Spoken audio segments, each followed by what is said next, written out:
Hi YouTube, it's Kathy and this is my weekly entertainment wrap-up for February 11th to 17th. This week I read 7 books, I watched 1 movie, and I listened to 1 book.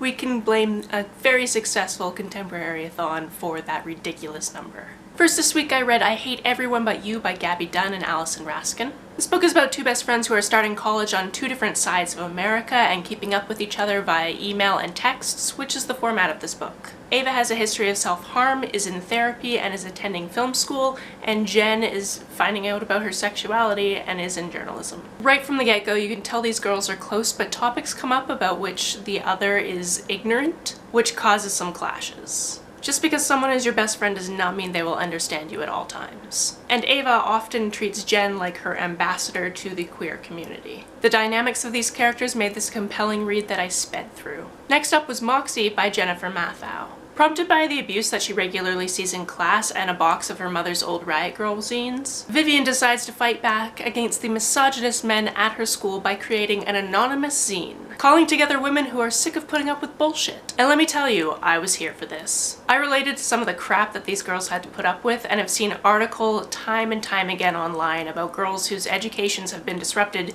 because they dared to have shoulders on hot days. I've even seen male teachers pick on female students to win points with the male students. And this dynamic is toxic. At the end of every chapter, I wanted to know what happened next. I wanted Vivian's love interest to realize that just because he says he's a good guy doesn't mean that Vivian doesn't deal with a bunch of crap from not good guys. People learned over the course of this book and grew together and addressed inequalities that everyone should be aware of. If you've ever needed a feminist movement, this book is for you. Next, I read Dress Codes for Small Towns by Courtney Stevens. This is about a group of friends called the Hexagons growing up in a rural town. They are pretty inseparable and don't always have the best judgments, which gets them into tough spots at times. Billy is one of the de facto leaders of the bunch and her father is the town priest. So the fact that she's never been the picture of femininity and piousness is a constant irritation in their relationship. It also doesn't help matters that she thinks she might be in love with 2 of her best friends, one being a girl and one being a guy. This book is really about figuring yourself out and standing up for yourself while understanding that when you mess up you have to make amends. It's about the interconnectivity of small communities where you really know your neighbors. Or at least everyone has a reputation and it can be hard to escape the label that's been placed on you.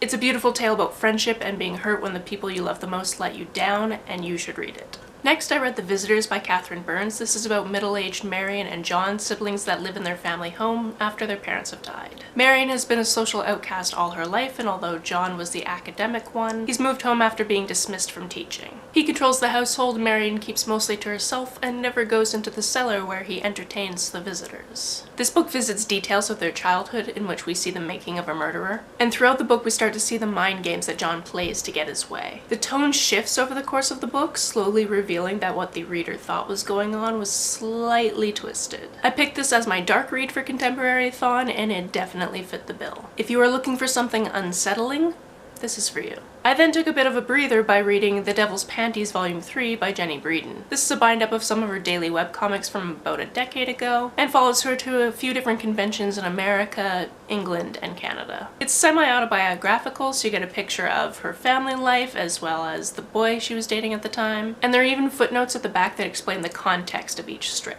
It was a quick read to scrub the murder from the previous book out of my head, and contained a lot of nerdy, flirty references. Next I read Bellevue Square by Michael Redhill. Jean runs a bookshop and 2 of her patrons tell her that there's a woman in the market that looks exactly like her. The run-ins with each of these patrons disquiets Jean so much that she starts sitting in Bellevue Square hoping to get a glimpse of her doppelganger. And the need to find her becomes an obsession that she tries to keep from her family. There's a lot more to this book than this initial setup, but I prefer for people to figure that out for themselves. One of the most interesting aspects of the writing is it would flow along and then your brain would snag on a detail and wonder if you'd missed something. It was deliberate and it really set the tone for what the protagonist was going through. If you're looking for a book that will make you think, give this one a try. And my final read of this week, of this readathon, and my favorite book, I read Words in Deep Blue by Cath Crawley. Rachel and Henry used to be the best of friends until she moved away and left him a note confessing that she was in love with him, and he never responded. After a completely shit year, she is sent back to her hometown to live with her aunt while she goes through her grief, and runs back into Henry. He's still living in and working at his family's secondhand bookshop, and is still caught up in the pretty redhead that Rachel despises, so it's a good thing that she got over him while she was away. This book is beautifully written and contains themes of love, loss, family, friendship, and the love of words. It made me cry on several occasions, mostly because you know there's sadness in the plot from the get-go, but it sneaks up on you much like grief does. There's also happiness, joy, and anticipation, and I can't recommend this book enough.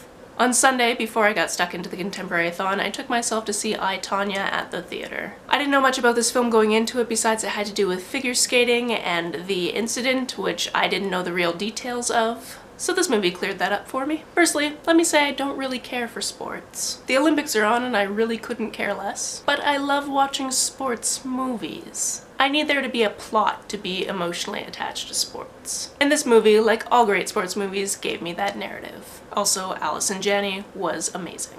This week I listened to American Queen by Sierra Simone. I picked this up for the Smutty Book Club that's going to be hosted over on Chelsea Darling Reads' channel later this week, and oh well, yes, it was smutty. This book starts near the end with our protagonist Greer walking down the aisle to marry the President of the United States. But as she's describing bite marks on her body and the body of the best man, who is also the Vice President, you realize there's more to the story here. We flash back to the past and learn about Greer's upbringing and how she actually met the future president when she was in her teens. And their first meeting, while hot, is the one problem I have with this book. Ash found out she was only 16 and still kissed her, which, come on now. You asked her age and still went for it despite being a decade older. They aren't in contact for a long time and the book jumps around a bit until they are reunited years later. We find out that they have very dark sexual tastes and there's a third to this love triangle, which not only makes this book about power play, but polyamory, and it was so well written. It is the first in a trilogy and unfortunately the epilogue makes me want to find out if the characters are going to be okay, but I don't know if my gray sexual self can stand another book with that much sex within the next 6 months. That's it for this week. If you've read, watched, or listened to any of these, please let me know about it down in the comments below. On the way down to the comments, if you hit that subscribe button, that would be very nice of you. You can like and share this as you see fit, and I will see you next time.